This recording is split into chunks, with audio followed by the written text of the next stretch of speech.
welcome into another episode of the Counterculture Podcast. I'm your host, Christian, along with my co-host, Taylor.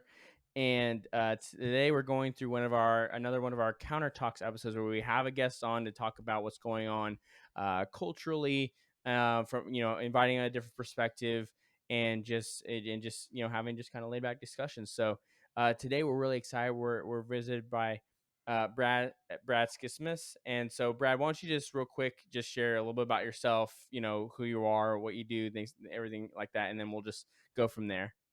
Sure. Singer-songwriter for, I guess, going on, well, past 20 years now. Singer-songwriter of a band called Five Times August, but the band is really just myself. And just been around releasing music for about 2 decades as an indie artist. Done quite a bit of things, but over the last year, I started releasing some protest music that's gotten censored and suppressed and got me in a little bit of trouble, but I'm still here. So I appreciate you having me. Yeah, excellent, excellent. So before we get into it, also make sure you go on Apple and Spotify, leave 5-star review, leave a comment if you like. You can also go on our YouTube channel, subscribe. Depending upon how our conversation goes today, well, we'll see how long this video will last on YouTube. So, and then of course you go on our Instagram, the Counterculture Cast, and then you can follow all our other social medias there. So, Brad, one of the first things I actually wanted to ask you about, kind of before we got into some cultural things that I'm excited to discuss with you, is you mentioned that it's only really been the past year and a half or so during the whole COVID tyrannical craziness that you started releasing more of these protest music, or more of this protest music. What was the catalyst for you deciding to just go on a limit and put out that music? Because, like you said, there's been censorship of it, suppression. Mhm. I'm sure you probably knew that was going to happen as a possibility when you did it. So, what was it that made you want to go ahead and do that?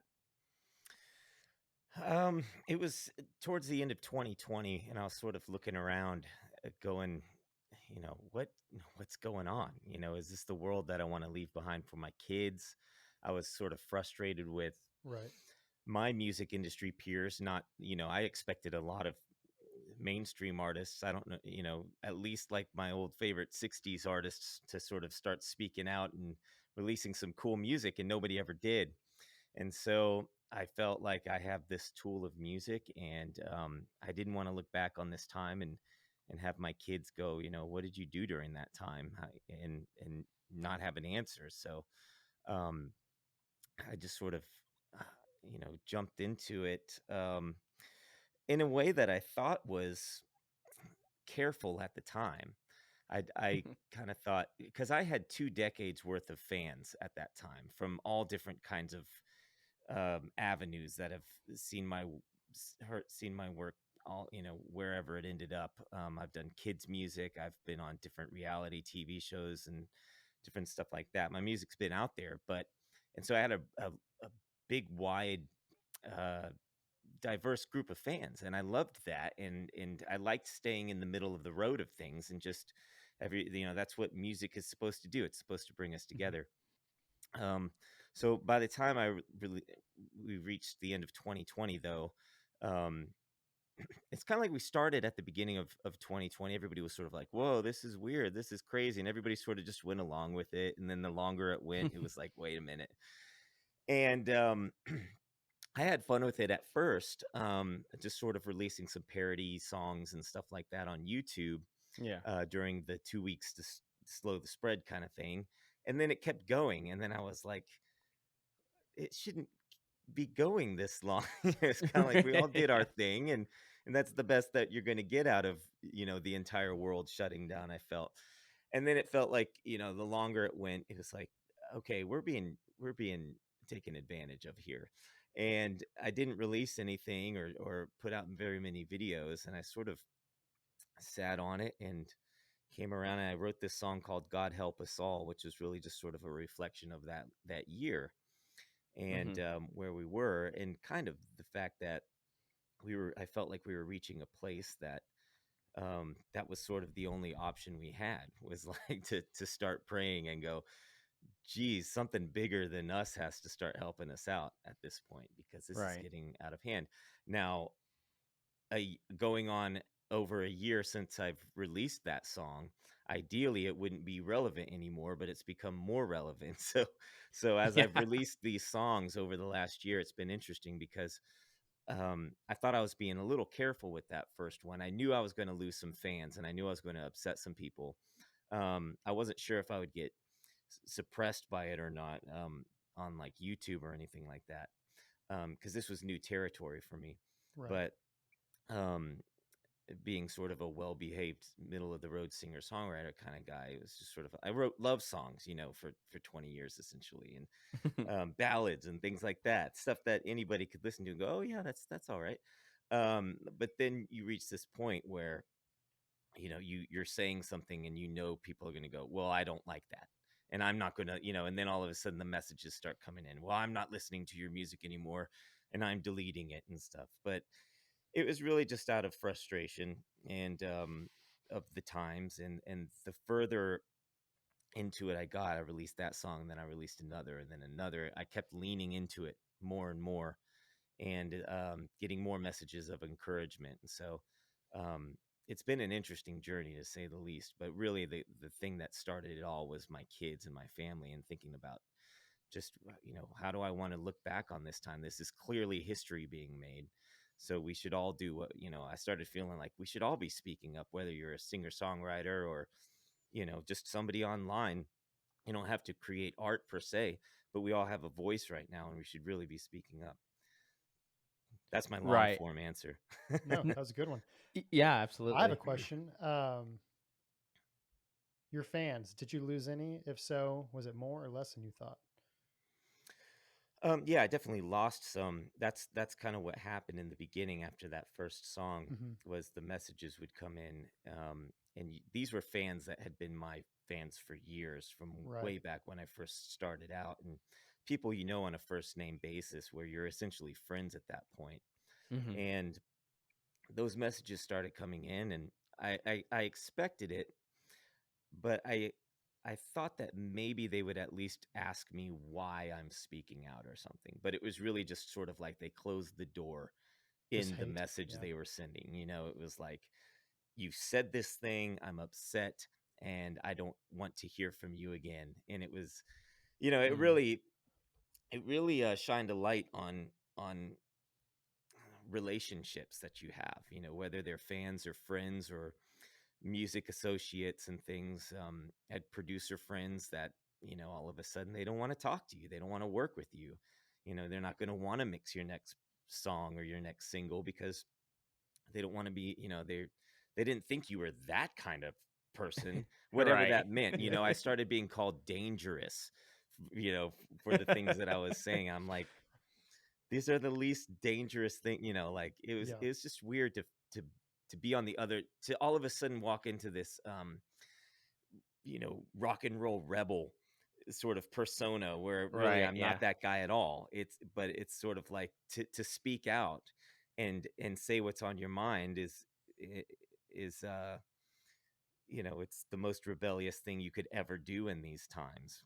And to speak again, it's weird because it's what rock and roll has always sort of been, to speak out Let's, against the yeah, establishment. stick it to the man. But it's on the other side of the platform this Hmm. time. It's more of the conservatives and the Christians and the middle, libertarians and stuff. But the left side of the aisle, the liberal side of the aisle, that has been more of the more outspoken, um, anti-establishment crowd over the years, is it's just completely flipped on its head, where they're now the pro-corporate, pro more government, pro-war, all these Hmm. things. It's weird to see, because those are the Yeah. people that I admired growing up. When you're starting guitar and you get into music, you look at, the classic guitar players, and you get into whatever music really floats your boat. Mine was all the 60s music and all the protests artists and guys like Hmm. Bob Dylan and the Beatles. And to have made it to 2022, and out of all those guys, the only ones to really speak up through music have been Eric Clapton and Van Morrison. Yeah. And um, which makes me appreciate those guys more because you're like, oh, you really, you know, you were one of the legit ones. Whereas you have Neil Young, who's like, I'm Yeah. putting a line in the sand, and if you don't, you've either got to choose Spotify or me, and it's such a dumb approach to Yeah. do that, but that's where we're at now. Yeah, I think you make the biggest point was such a revealing, um, I guess, a turnout from the whole COVID situation was, like you said, the left, which was so long anti-authoritarian, right? Because I think of course, like, Rage Against the Machine, Hmm. F you, I won't do what you tell me, right? Hmm. Basically, now, 20 years later, they're saying F you, do what they tell you, in Hmm. almost an attitude. And it's just very odd, right? Like you said, I've been bewildered that being, because we're both, dads and husbands as well. And so it's weird that now being a more conservative Christian is like the counterculture, right? Obviously, yeah, Hmm. Hmm. You had to slip it pun in there. intended a little bit, right? But really, truly, right? It's like, what? How is Hmm. it now that is what's considered to be rebellious? Is to be a married person and having a family and having these more traditional values. So, one Hmm. question I had, obviously, you've been in the music industry for a long time, and obviously, it's very typical to a certain extent, I suppose, that people in the music industry or movies and entertainment can be more left leaning, generally speaking.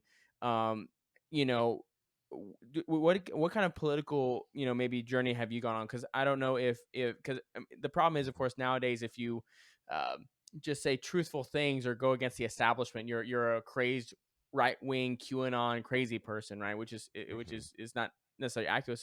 So have you always kind of had the same sort of aspect?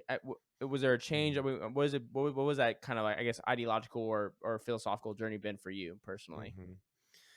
I was never into politics for the bulk of my life. I Hmm. just sort of live and let live. I think a lot of people in our generation grew up like that. We grew up in a society. I think we grew up in the best time because we grew up watching TV shows like Fresh Prince, and you didn't think anything of it like, oh, this is a black family or Hmm. something like that. You Hmm. just sort of embraced everybody and the differences. And you think back to like Ellen DeGeneres' show, and when she came out on her show, and like that was a big deal at that time, and it Hmm. was brave at the time. But now all those things are relentlessly like shoved in our face every day. They're trying to sort of knock down these new walls and make progress like every minute of the day. Um, and so politically, um, you know, I I never really thought about it. I had some girlfriends early on in my career where I found that I kept sort of dating these girls I didn't agree with on on a lot of things, and I didn't even know why. And I kind of realized later, I was like, oh, they were really liberal girls, and Hmm. I just didn't understand it because my uh my way of thinking was on the right side of things, but I had never put that together. It wasn't on my Hmm. radar. Hmm. Um, and then I think on tour, I started watching while I was touring colleges and stuff. You find yourself watching a lot of TV and stuff in hotel rooms. And I remember coming across Glenn Beck's show around 2008 when he was on Fox. And I thought, for some reason, I connected with him and thought he seems like a real dude. And he was the first one, sort of political pundit on TV that made me go like, oh, like this guy makes sense to me. I'll check him out whenever we stop on the road and watch him. But I Hmm. didn't really like, like I said, I had friends across the spectrum, and I just sort of a lot of the times it was I would look at sort of the loud liberal side of things and just go like, okay, that's just what it is, and that's the world we live in. It's a vast, you know, group of diverse people, and but we all sort of, I assumed we all sort of respected each other. Hmm. And then once I started speaking out with these songs, and what was important to me, I didn't get that same amount of respect, and that's what sort of made me sort of start pushing more and more into things. But I started getting into the political landscape before I was even writing those songs. I think around the 2016 election and maybe a little prior to that. I've sort of eased my way into it over like the Mm-hmm. last decade or so, and but really zoned into it over the last 2 years because of just like I went into it with like optimistic good intentions of like, hey, can't we talk about this? And then all Mm-hmm. of a sudden people like, no, you're dangerous. You're right. And I'm like, whoa, take it easy. And you find like all these people that are supposed to know you and know what you're about, and all your friends that you never really um you didn't agree with them on everything, but like I said, it was sort of like but I still respect them and like them, and I just had this vision of what the world was and what it was supposed to be. But it's sort of shattered over 2020, and you're like, oh my gosh, all these people that I thought, number one, that I thought were smarter than this are like doubling down on this really terrible perspective of Yeah. things that I thought we all understood. You don't believe everything you see on TV. I thought we Yeah. all understood you don't follow, you don't believe politicians all the time. And then on the other side of that, I was like, all these people that were supposed to know me and what I'm about, like just completely flipped the script on our relationship and made me out to be this dangerous renegade out to spread misinformation and harm people. And it came from me going like, hey, maybe we should ask some questions. you Right. know? Right, which just seems so harmless, right? Yeah, Yeah. but it's really funny you just mentioned Glenn Beck's show back in 2008 when he was on Fox. 'Cause that was my introduction to Mm. the political scene. Is I would come home, I would turn on the TV, I'd be like, like yeah, I'm like he's talking, I'm like yeah, that makes sense. That makes Right. sense. He's kind of crazy, but he makes sense, Yeah. you know. Yeah. Um, Uh-huh. but and the reason I want to ask is and I'm glad I'm happy to kind of hear the answer you said because I think Brad, where you are, I think that's where a lot of people honestly are, if given the opportunity just to be able to have candid, nuanced conversations, is that most Americans generally do agree on a lot of these things, but the political landscape over the past, I don't even say really 2016. Obviously, it was kind of came to an epitome of in 2020 from COVID and the BLM riots and things like that, but it's turned into this place where the polarization has become so intense and is kind of forced people like how you said like into the fray, even if they Mm-hmm. kind of were like, look, I just want to like kind of live my life, I have my family, I have my career, like just please just Mm-hmm. like leave me alone. And I would say more often than not from the right you have it where they're like, yeah, like kind of do whatever you want, where Mm-hmm. the left is like, no, you have to be involved and you have to be involved in this sort of way, or else, like you said, they're going to shame you. Mm-hmm. So I'm really, that was really interesting. So I guess, you know, from that point, obviously, I think, to point back to something else you said, you know, when you look at the left today, it's really interesting how corporatized it's become because when you've looked at, I guess, I say the right, but it's a very kind of big umbrella now, has adopted a lot of these kind of traditional left wing sort of thing. Like the anti-war idea was always a very, very big left wing idea. And even myself has come around to being very much an anti-war sort of Mm-hmm. individual. And like you said, it's been really weird to kind of watch this political evolution, almost out of just necessity, not necessity, that's the wrong, out of convenience, right? Mm-hmm. It's the, for these people for a lot of times on the left, they just want to win. They just want to win at all costs. It doesn't matter if they have to give up their principles that they've Mm-hmm. claimed to have. It's just win, and all consequences be damned. Mm-hmm.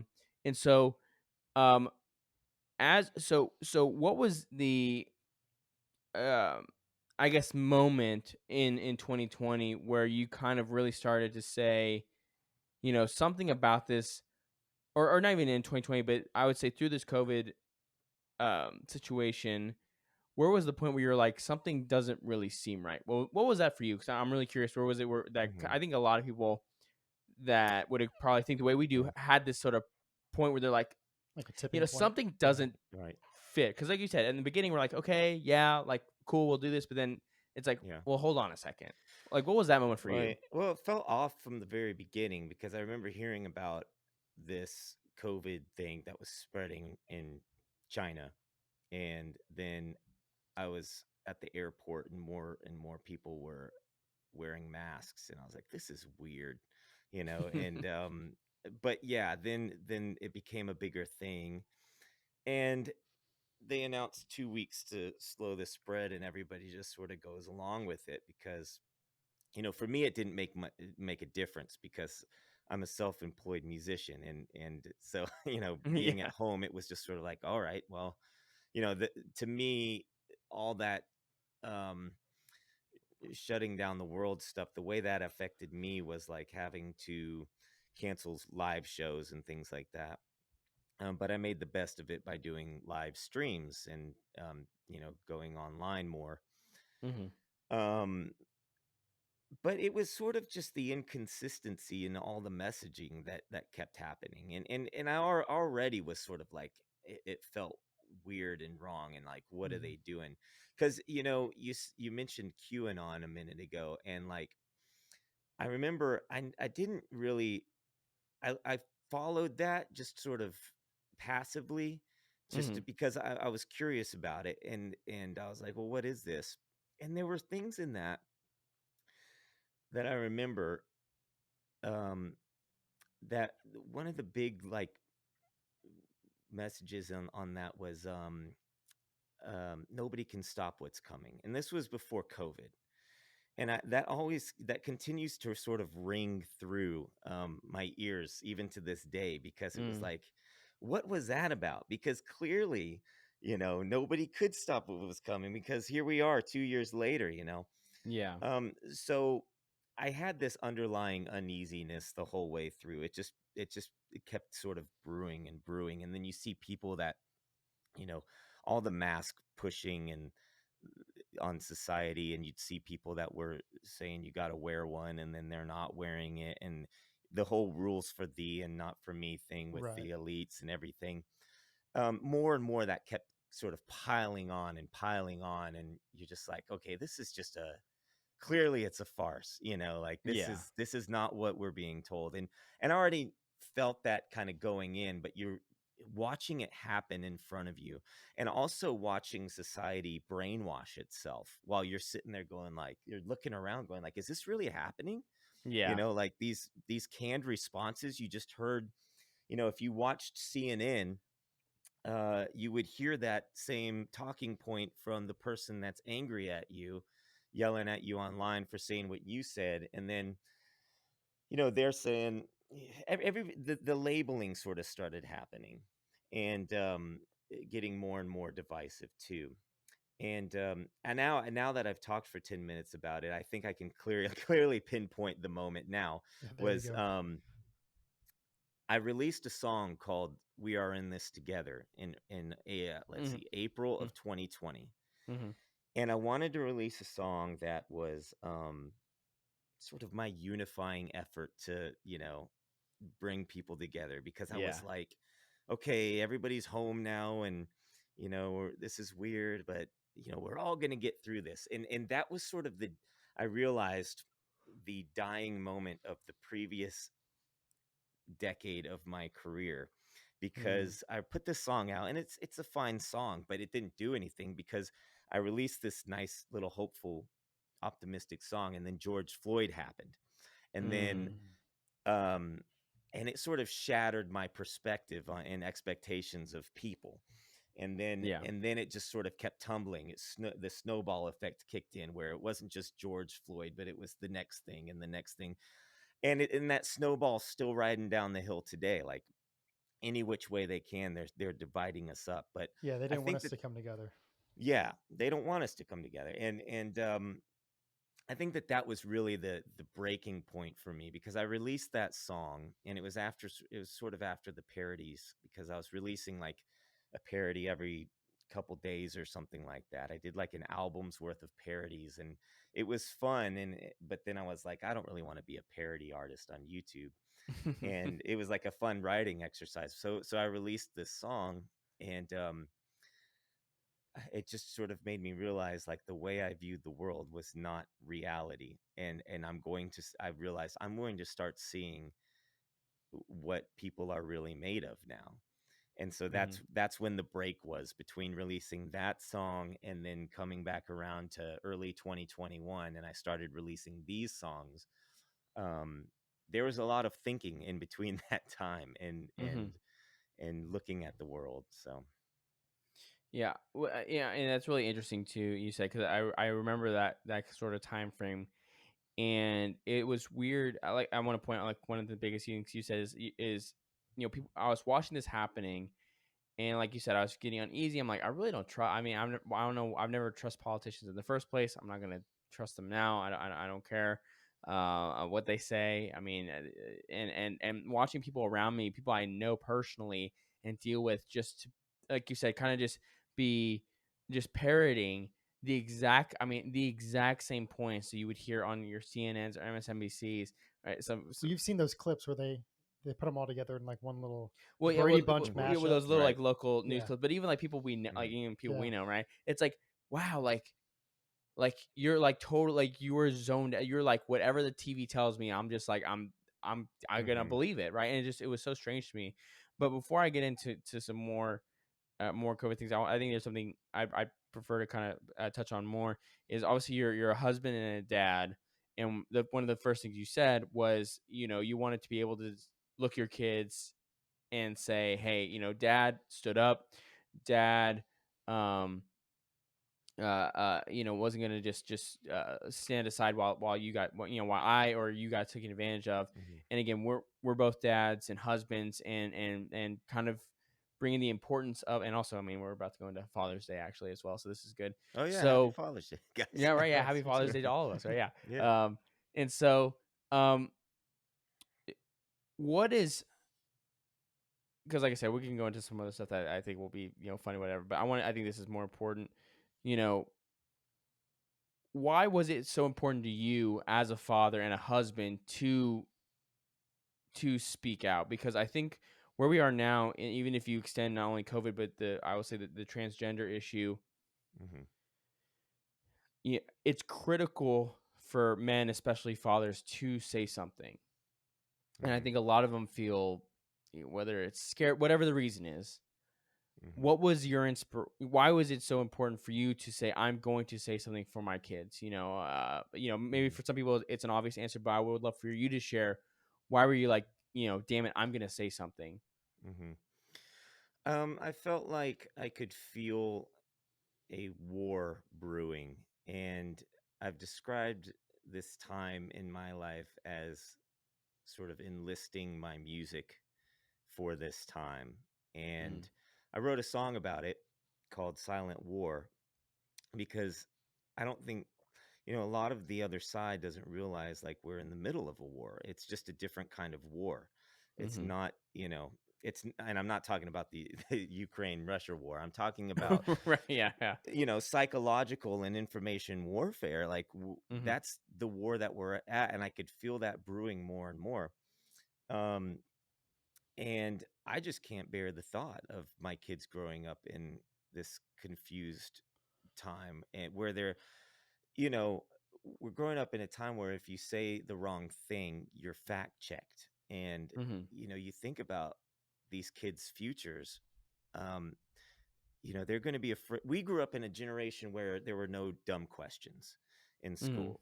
That was a popular thing to say. Yeah, Always ask a question. yeah. There's There's no no such such thing as a thing as a stupid dumb question. question, Yeah, right? Yeah. Yeah, there's no such Yeah. thing as a stupid question.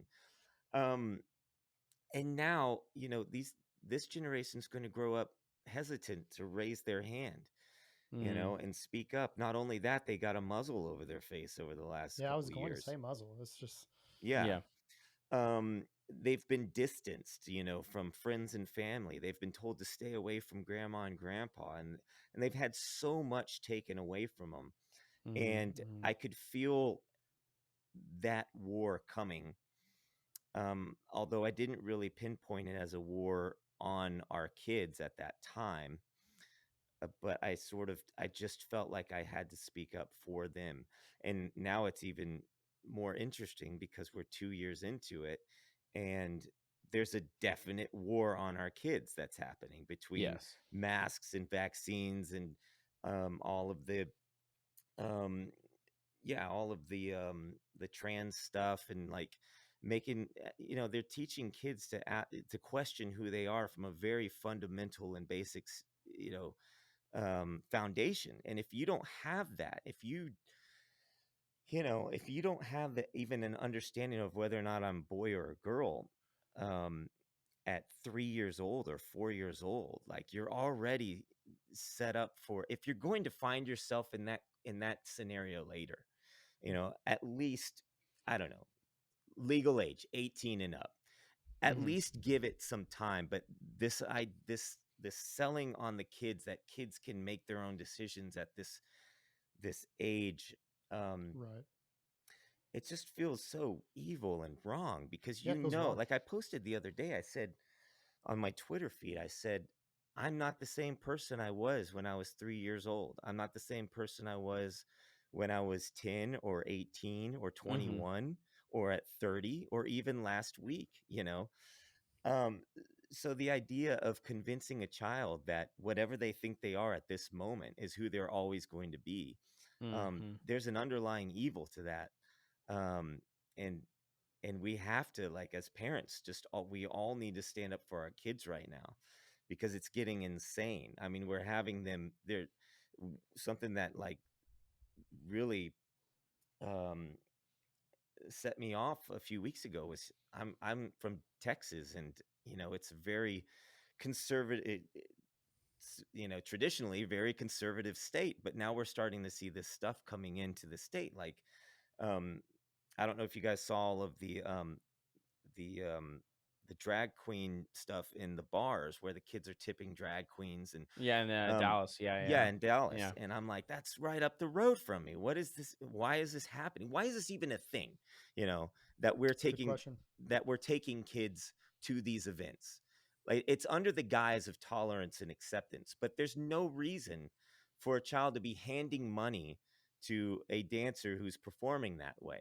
Hmm. And there's just this whole other level of just wrongfulness. And uh that's just another layer caked on top of all of the vaccine stuff and the mask stuff, and um just making them feel like I feel like the war is to make them grow up feeling like nothing, making them feel like a shadow or a shell of a person. You don't know what your sex is, what you have to have a pronoun, but you're allowed to change it throughout the day. But don't Right. speak up with how you really feel, because you might get fact checked, and Right. you'll be name called and shamed and all these different things that are coming at them. That's the war at hand right now. And so, where like the war in the beginning was like, oh, this this COVID thing seems like it's getting out of hand, it's now shifted into so many other things. Oh yeah. And Yeah, they got a foot in the door for sure. yeah, it's crazy, and it's Yeah. piling on every single day. Right, absolutely, and that's why not only our show, but I know others that have said, because we're in Houston, right? So, Hmm.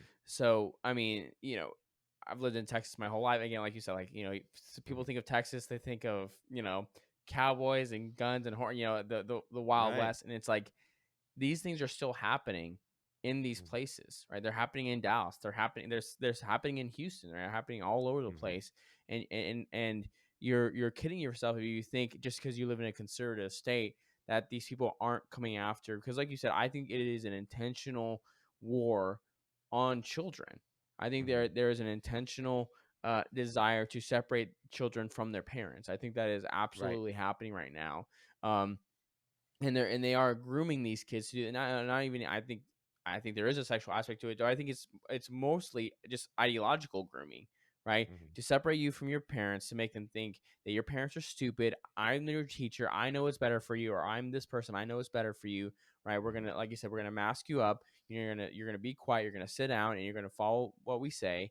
And it's been really really unfortunate to watch.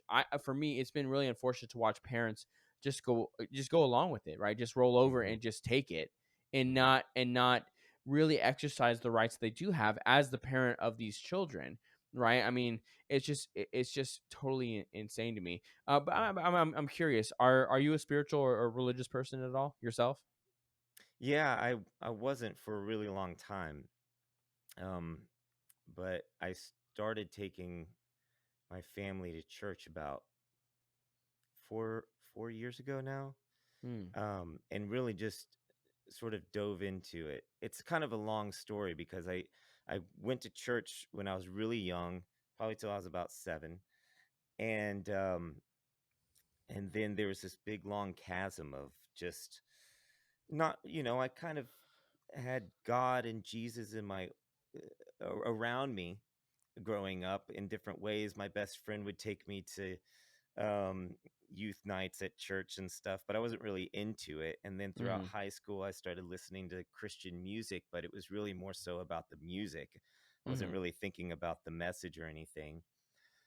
And I sort of became sort of agnostic for a really long time, and didn't really, I was kind of more so a dude that would sort of mock Jesus a lot of the time because mm, mhm, I didn't I was the kind of person that would say, you believe what you want to believe, but don't shove it in my face. And mhm, then you have kids, and you sort of start thinking about these things and the foundations that you want to lay out for them. And Right. by the time I decided, we should probably go to church, I was like, I'm going to go into this with my arms wide open and just see what happens. I'm going to embrace faith as it hits me, and whatever I hear, and really just see what happens if I just go into it like that, without sort of a sort of skeptical attitude, because mhm, Right. it's a weird thing to step into church if you don't want to be there. And yeah, I had been in and out of churches and stuff, but at that point I was like, let's just see what happens. And it's something that I've embraced over the last 4 or 5 years wholeheartedly. And that's sort of where the first two songs I released in this era of my songwriting came from, because they're called God Help Us All mhm, and Jesus What Happened to Us. And to me, they come from a place of prayer, essentially. But I wanted to write something too that, if you're not so much of a spiritual person, then you can simply just ask the question, Jesus, yeah, what happened to us? right, Um, but for me, yeah, it's been a long, weird spiritual journey. mhm. But I've embraced it completely. Okay. Yeah, because for me, I think, for any man when he is gonna have that, um or when he has that realization he's gonna have children, and you're gonna be married, you do start to think like kind of like exactly what you said, like what foundation, like what are the principles and foundations I'm gonna provide for them. Hmm. And obviously my own personal bias, but I do believe Christian principles is going to create the best foundation, or you can say Judeo Christian principles will create the best foundation for a healthy family life, right? Hmm. And I know that for myself, I grew up in a very religious family, but my wife and I have, going to church has always been very important to us, and having our children in church every Sunday. And I know obviously you guys are the same way. And Mhm. I don't know how young your children are, Brad, but when you have young kids going to church, it's very difficult. It's very hard, especially because they don't really care what's going on. They're like, Hmm. distracted by this, that, or the other.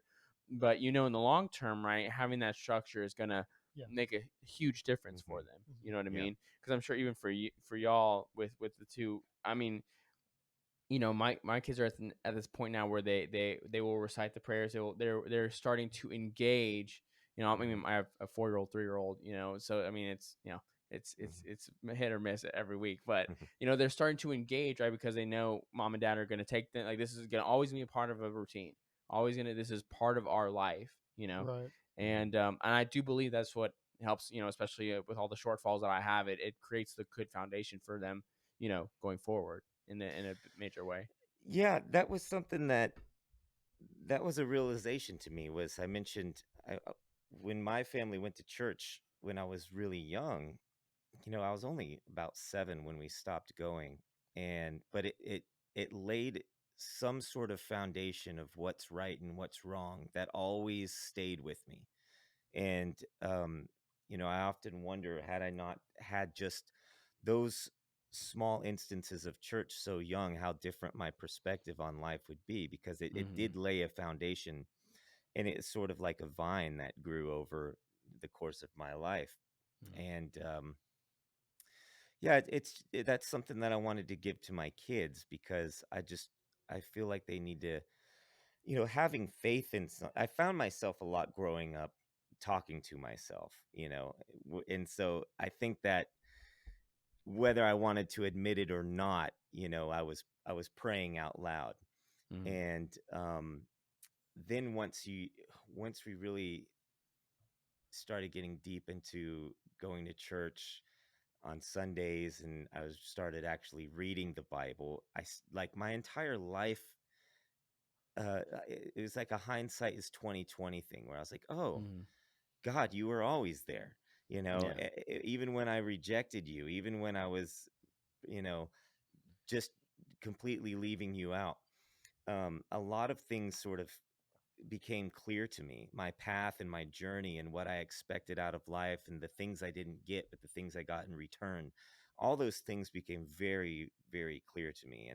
And my kids now, my oldest is 10, my youngest is 5, and my middle is going to be 8, the beginning of July. But um, So just a little ahead of us.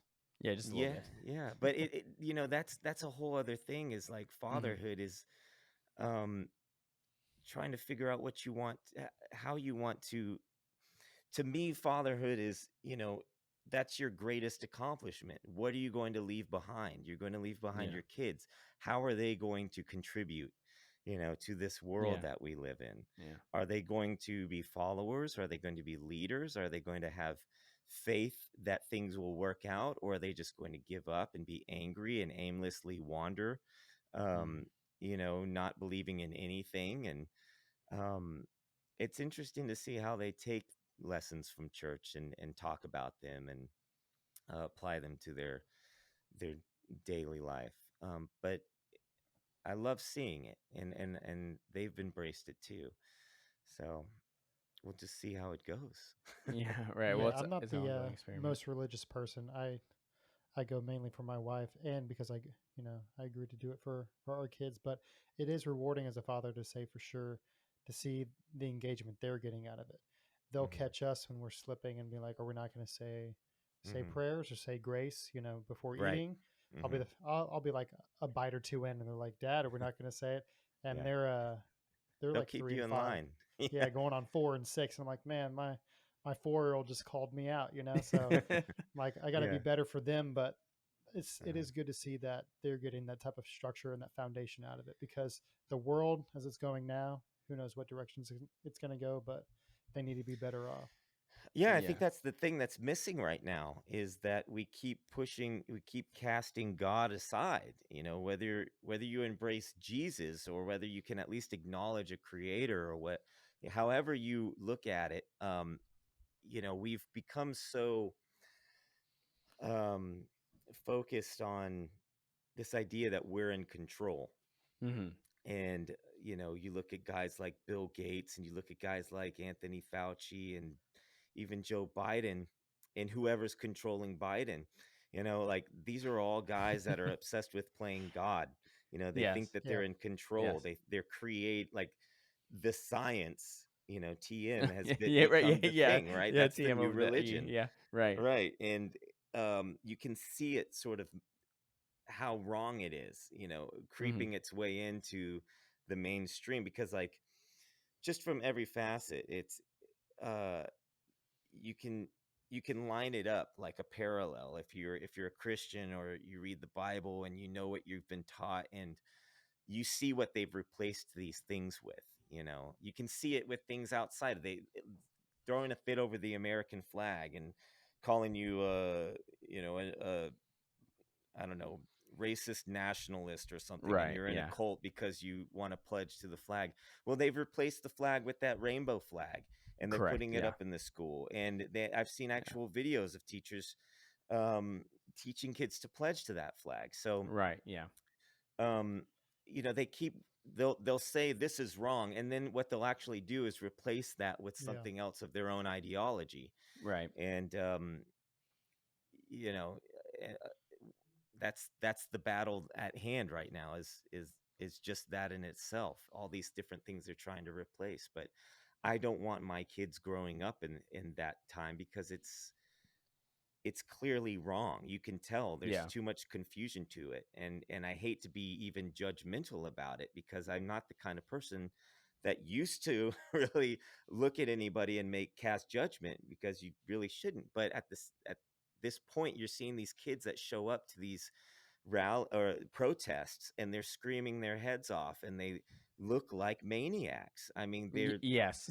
they're painting their crotch in blood, and they're screaming, and um they've got weird shaved they're confused, and it's really Yes. sad to see. Yes. And that is the product, and you see that a lot in entertainment too, where you have this clean looking, pristine young entertainer, whether it's Justin Bieber, or whether it's you know Britney Spears from back in the day, or Miley Or Cyrus. Demi Lovato's a good Demi Lovato, that's the current one I'm example. thinking of, Yeah. really. Or It's Yeah. even like you what see Christina them. Aguilera was just wearing the other day. Did you Yeah, see and that? Christina Yeah. Yes. Aguilera, Yeah. yeah. And so there's this morphing that happens. They say liberalism is a mental disorder. Well, you can clearly see that when you fully Yeah. embrace it. Yeah. You can see Yeah. it change the Yeah. person. Um, and it's really sad to see. So that's what you're sort of fighting against. Is we're not. I'm not fighting against different ideas, but the ideas that are being thrust upon us are really, really bad. Yeah. So. Right.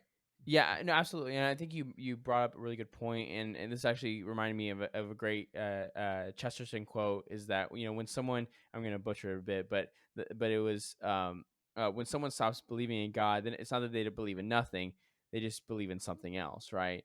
Mhm, And to your point, right, they're taking these traditional agreed upon values. I mean, from all Americans, and say we're going to replace that with whether it's worship of self, right, ourselves, or with instead of the American flag, now it's the pride flag, right, as the symbol for liberal imperialism, right, mhm, and all these different things.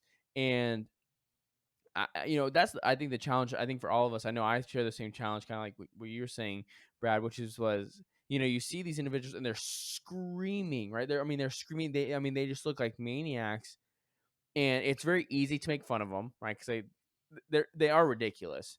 But at mhm, the same time, for me, I do think like I feel so bad for you, because what you're telling me by your actions and what you're saying is you're someone who is really, really in the pits of despair on the inside in a lot of ways. Spiritually, you're very empty, right? And mhm, that's not to say a holy or I'm better than you, but it's like I know for me how much I need the spiritual part of my life. And for someone that is most likely rejected it, right? I can assume, right? I don't know their heart, but most likely is probably rejected that and replaced mhm, it with these things of the world, right? mhm, Through ideology, whatever. You can see how empty they are mhm. from rejecting the idea of God, Jesus, whatever. Yeah. And so I think that's the most important part for conservatives or people on the right, again, however you want to put it, anti woke, is like, yes, we can say their ideas are bad and all this kind of stuff, and yes, we're gonna laugh at them sometimes because yes, it's a little weird, it's a little ridiculous.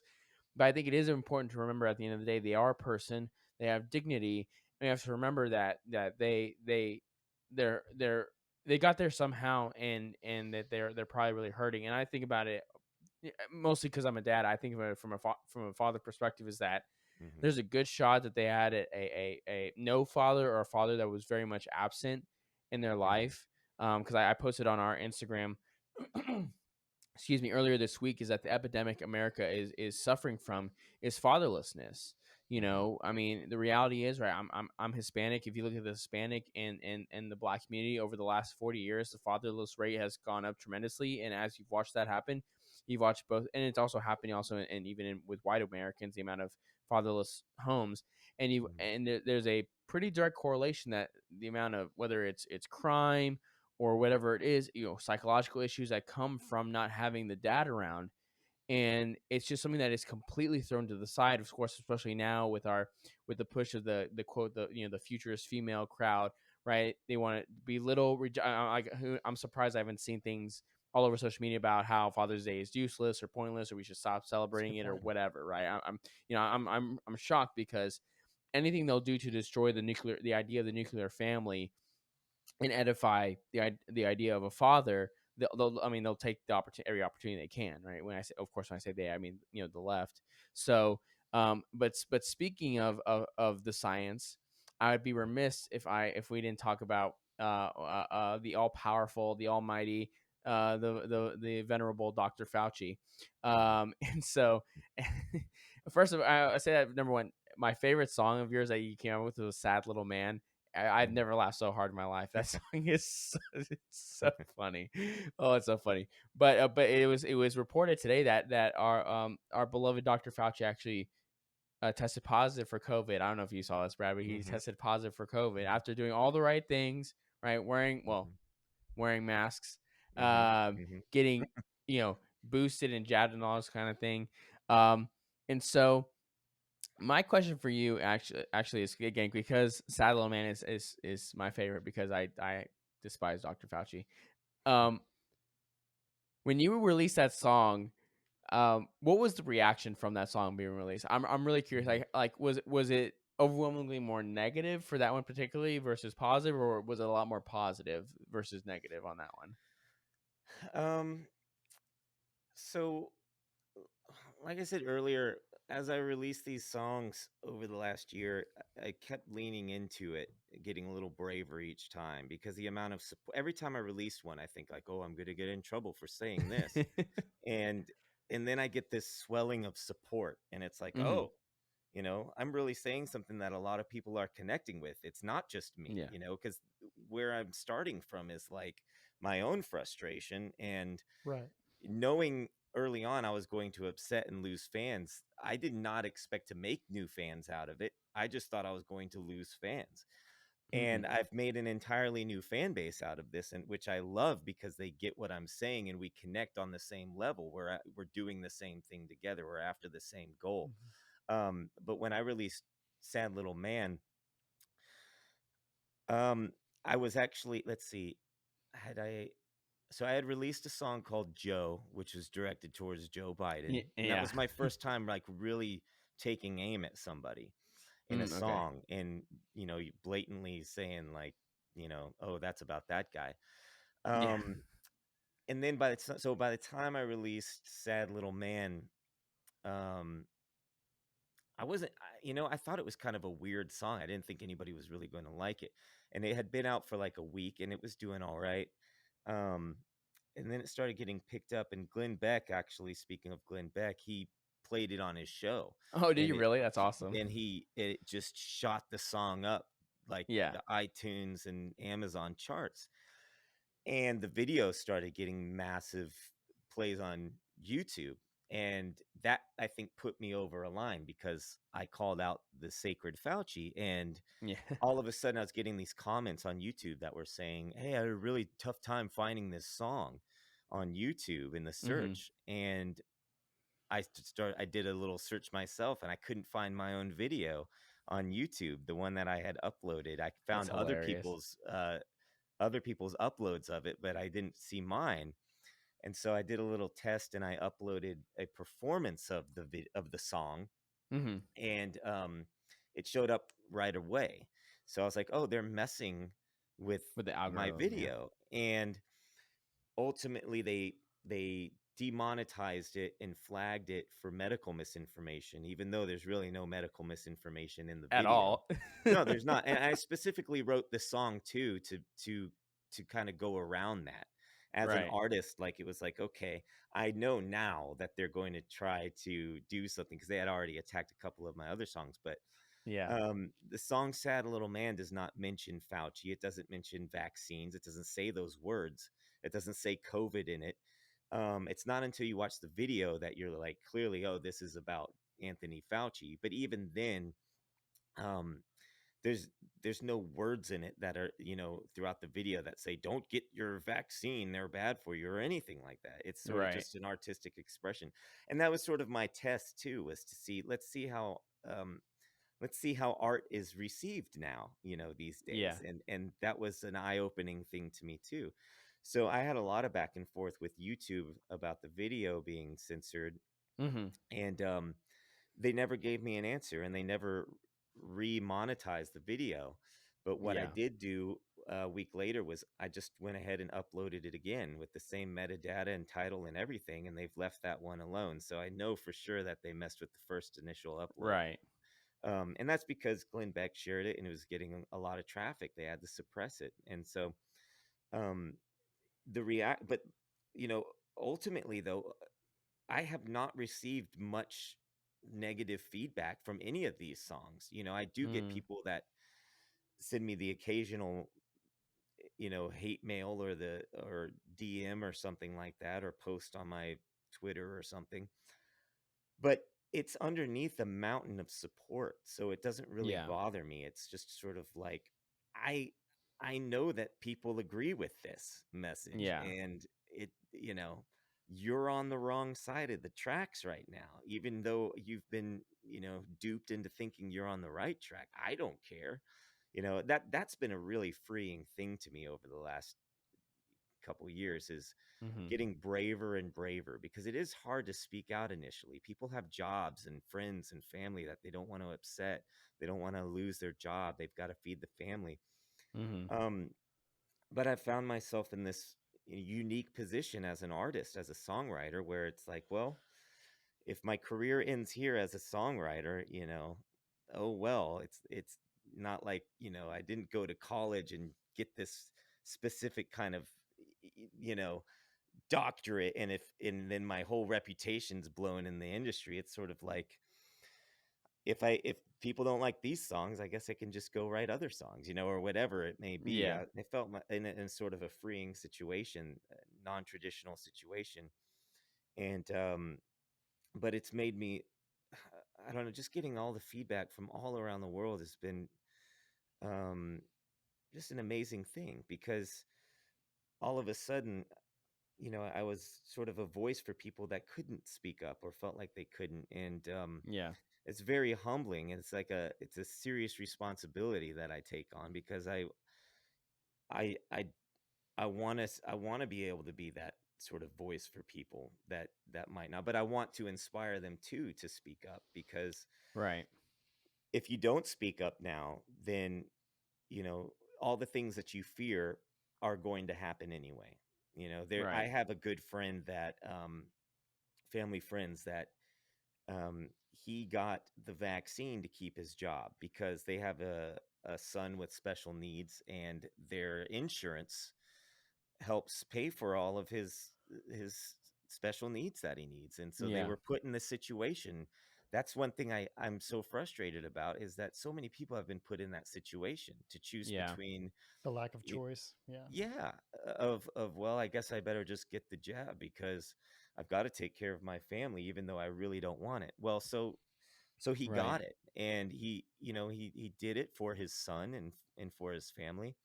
And then his work came back around, and they said, now, we actually need your wife to get it too, which crossed a line for them. And even just, the employees getting it was now no longer good enough.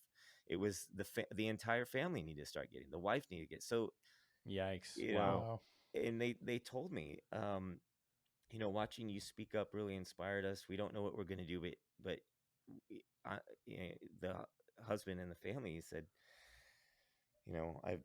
I've quit, and I can't cross that line. I'm not going to force my wife into this.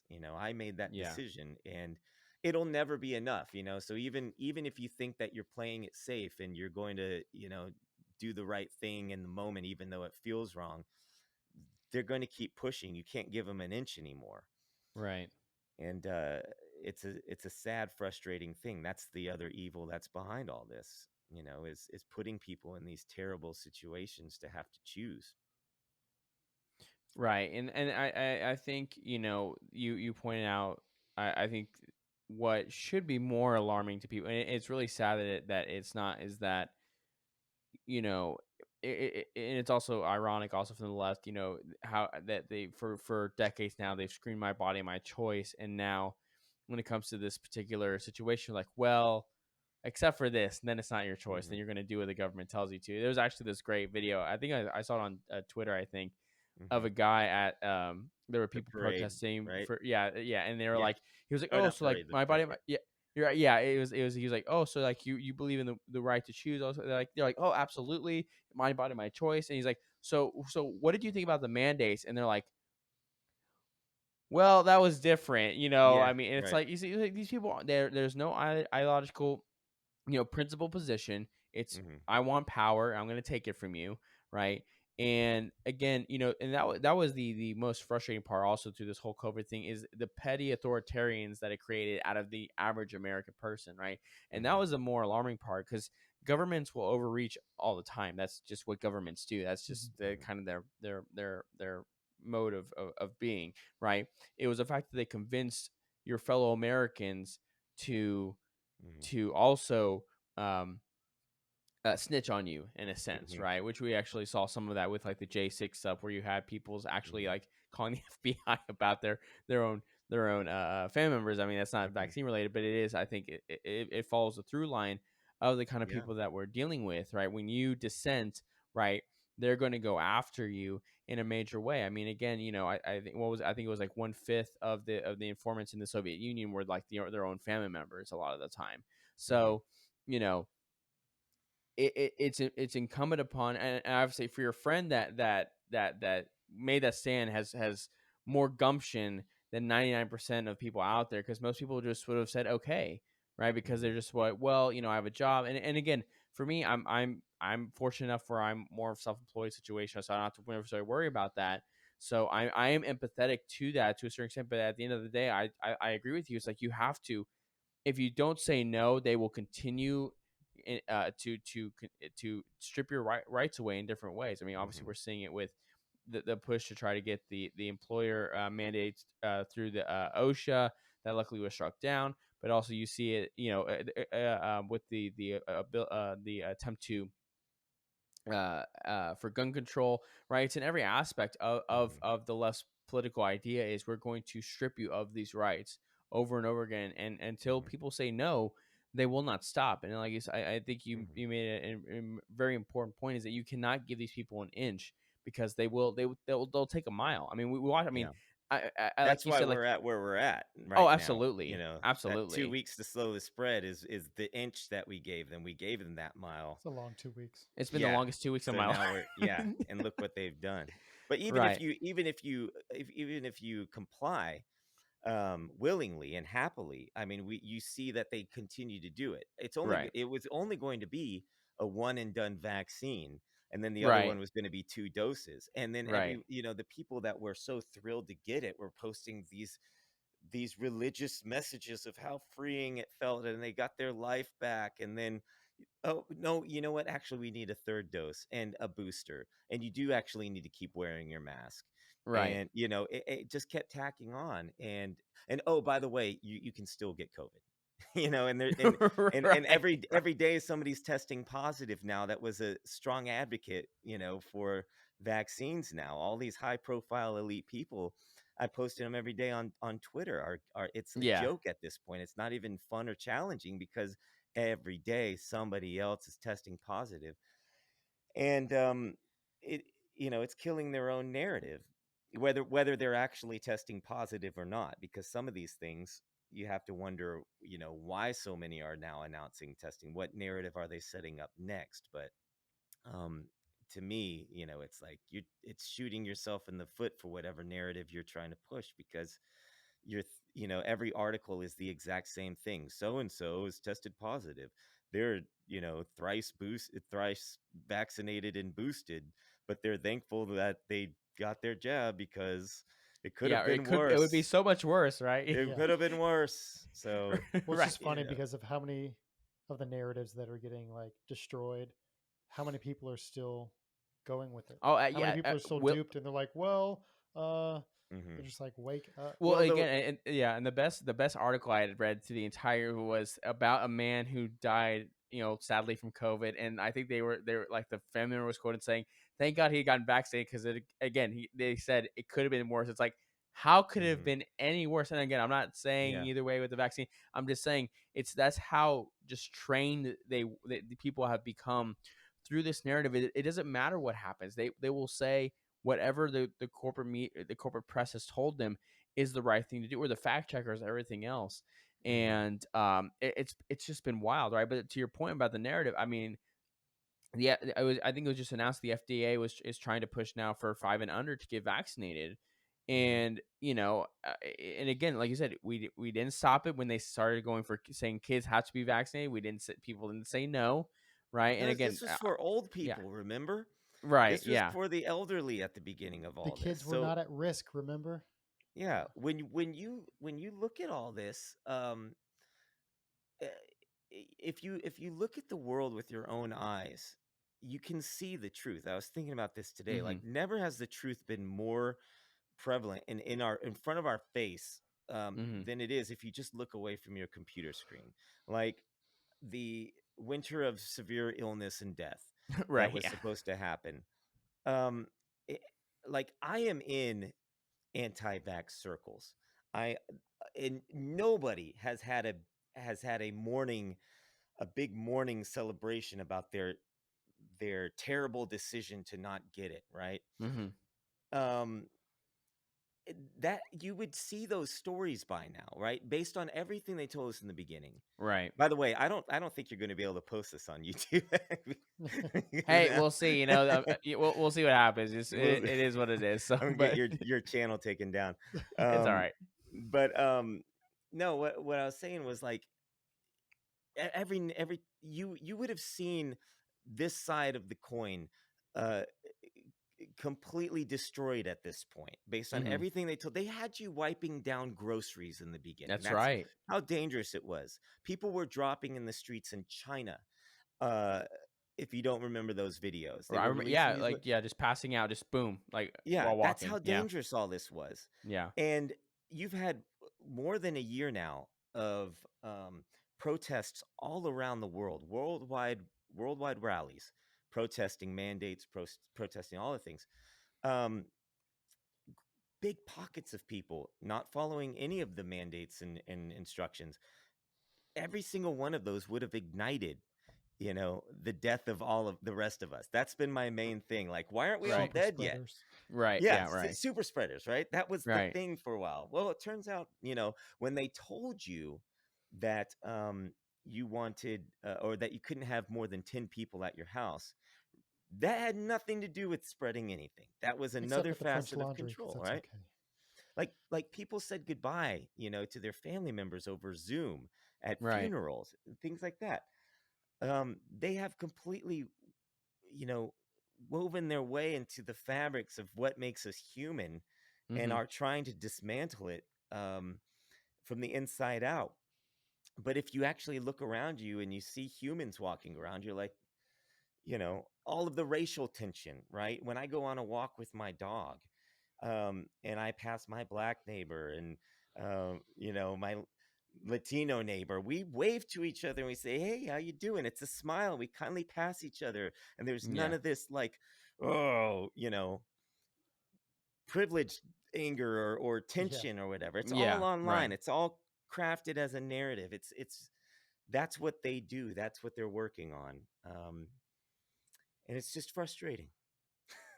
Oh yeah, absolutely. I mean, and I think you bring up a good point. Is that what's so fascinating is about the worldwide protests against mandates.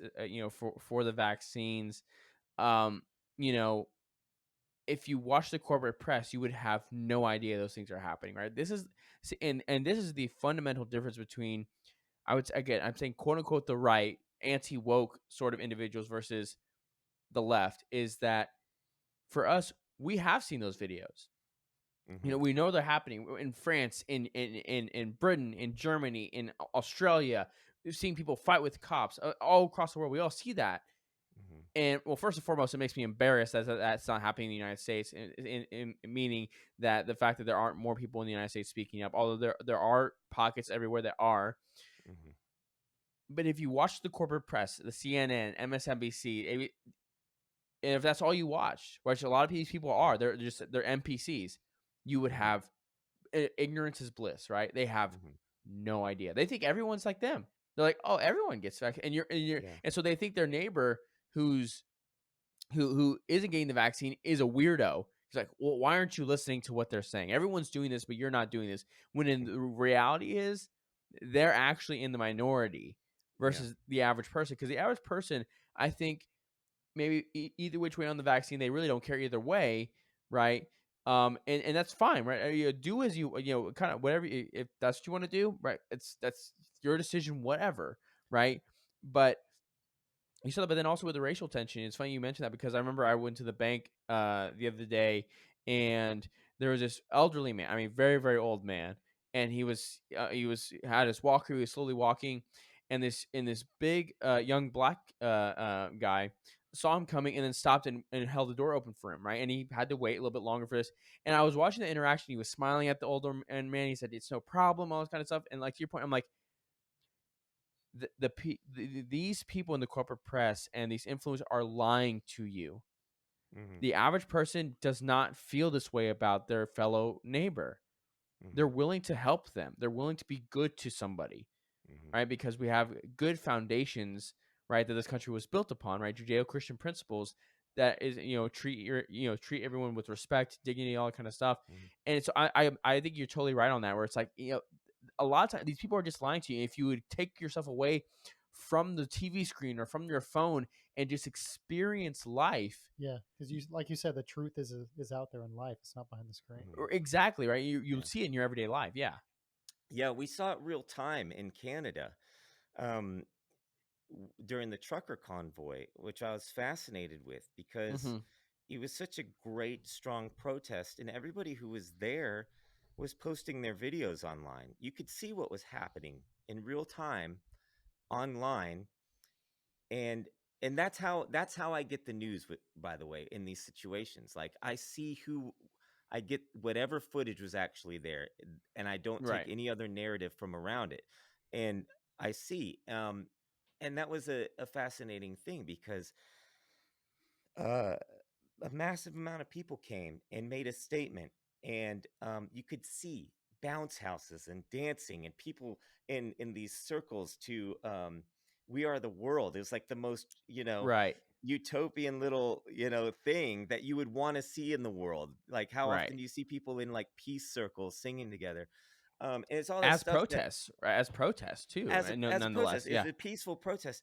And it wasn't until Trudeau sent in the police officers to come in Hmm. that it really took a dark turn. Right.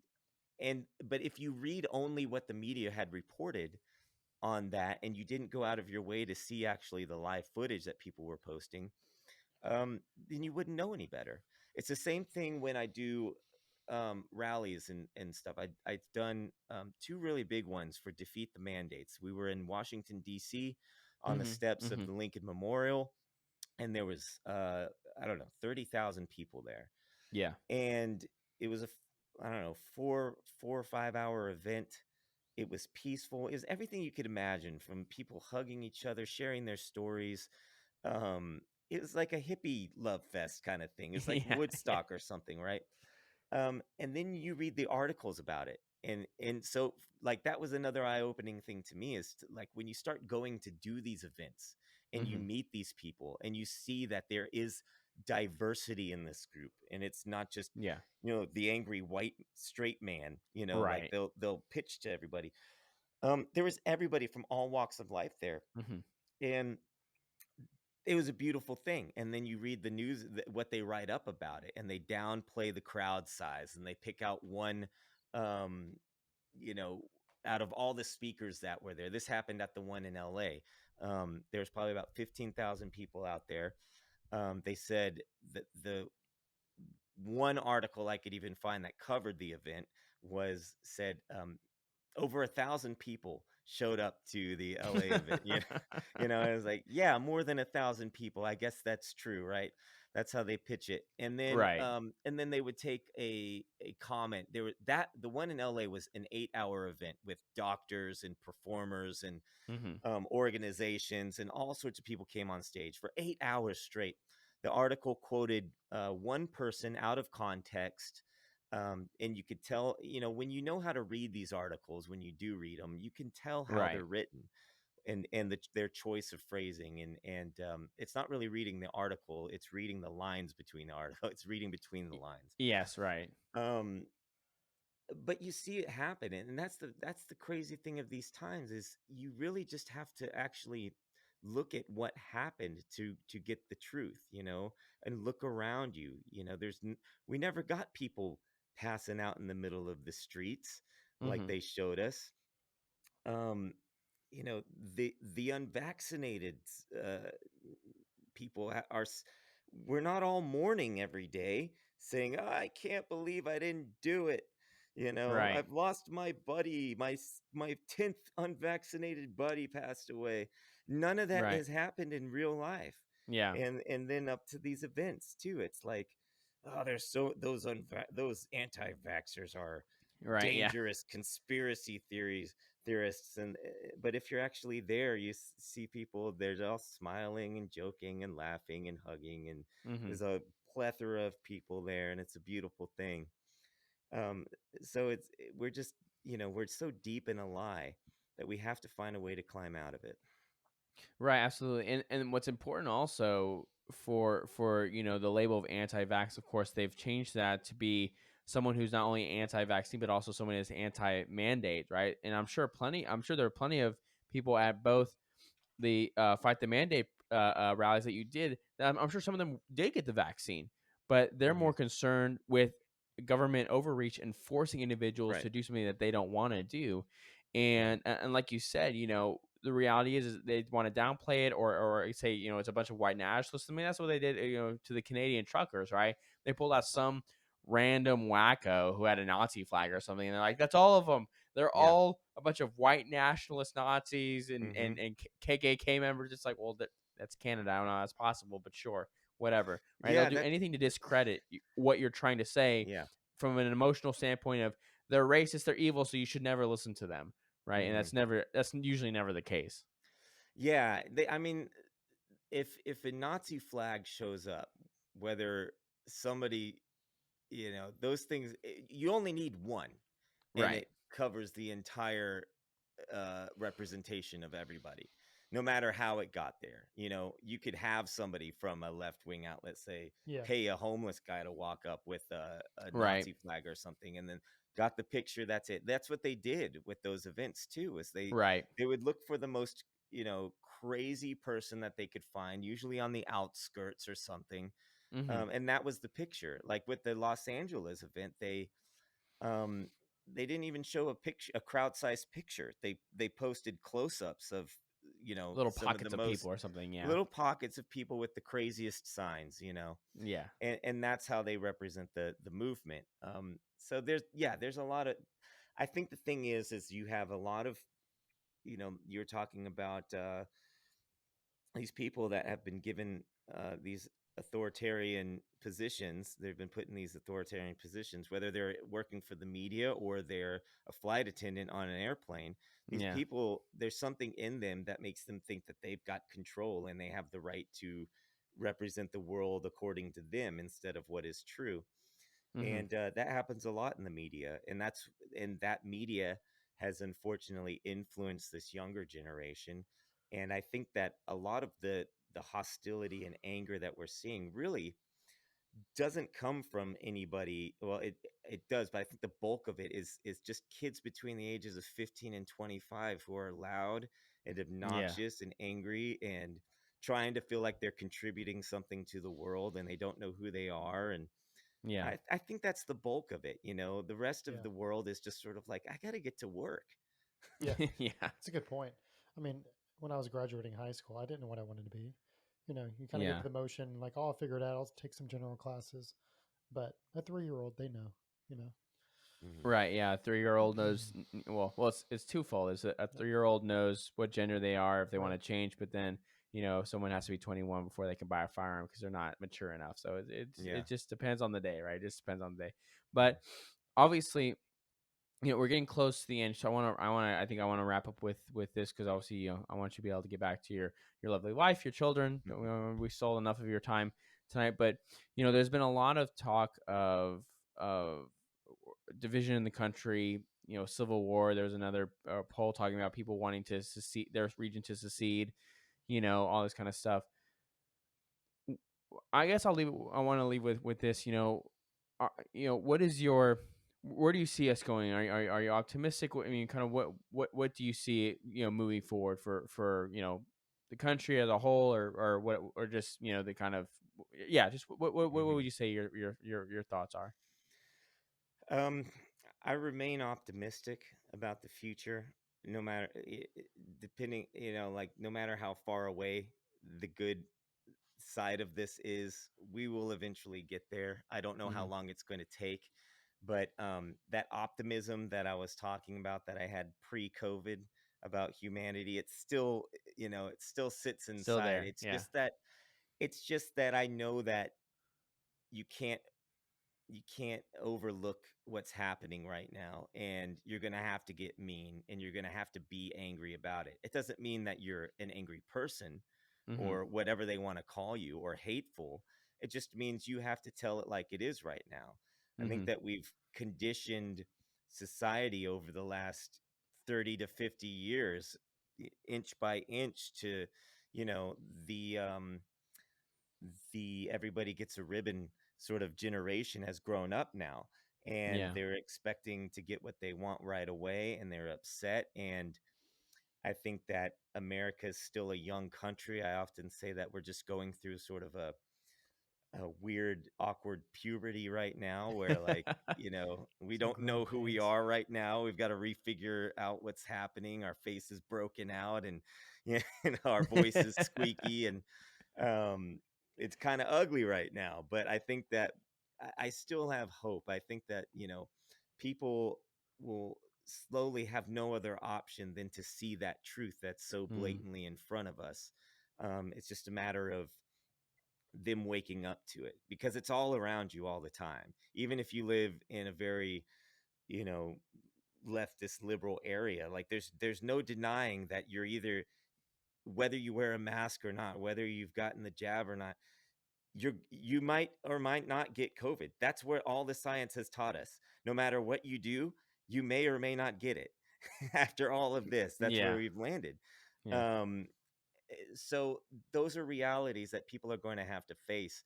I think it's really hard because so many people have doubled down on it and invested, their entire they've embraced an entirely new religion, that like I said, you take one thing out of the tradition of America and they've replaced it with something else. So Mhm, their faith and belief system is the science. So if that doesn't work, if that's not what they thought it was, that they have scolded people for, that they've lost family over, that they've, you know, uh, removed people, just friends from their life or whatever, all that time and energy that's invested to it, that's a hard thing for people to face. But I think that on the yeah. other side of that, I think that we eventually get back on track. I think that there'll be a weird dip in humanity where it's guys like us that are going to be raising our kids to be the next generation that gets us back on track. Because this what's happening right now, this little dip in confusion and anger, and having nothing to really contribute to society, that's going to slow us down a little bit, I think. But I Yeah, think that we'll get there. yeah. Well, I think that's excellent. I think I appreciate because I try to be as optimistic as possible, and I think Yeah, you the make one of us. I try to be. Well, hey, you know what they say, hard times create strong men. So Yep. that's Yeah. um, so And a whole lot of faith too. because I pray Yes. a lot about it. And if you really are a believer, then even if it's 1,000 years from now, eventually we get there. So Yeah, That's true. that's right. That's absolutely right. So, so before we go, Brad, is there anything you'd like to shout out for people who have been listening? Instagram, whatever. Where mhm. anything else you'd like to Yeah. shout Where can out? people Anything like find that? you? Yeah. Well, Yeah, you yes. Where can can people find you? Yes. yeah, you can find me online, 5timesaugust.com. It's all spelled out, FIVE. It's not the number. 5timesaugust.com is the main website. You can get all the music from there and shirts and watch the videos and stuff. And I'm on all the social platforms at 5timesaugust, whether it's Twitter, Instagram, Facebook, Gab, Getter, Truth. There's a billion of them, but I'm on all of them now. Um, BitChute, Rumble, YouTube. So Cool. And can anybody expect any upcoming projects from you? Oh yeah. yeah, Any songs coming up? Yeah. yeah, I've got a couple more I'm gonna put out, but my main focus right now is culling. I've got to finish those, and then I'm gonna pull every song I've released as a single over the last year and put an album together, and hopefully have that out before the end of the year. So I'm excited to do that. I've had a lot of requests for that, and that'll feel like you know that'll be the big payoff after the last couple years of release. It's been a weird thing because I've been writing a song and or writing an album in real time Yeah. over the last year and a half or so. So yeah, that'll be a nice way to end the chapter before I go into another chapter of The next songs and thing. see where we're at. Yeah.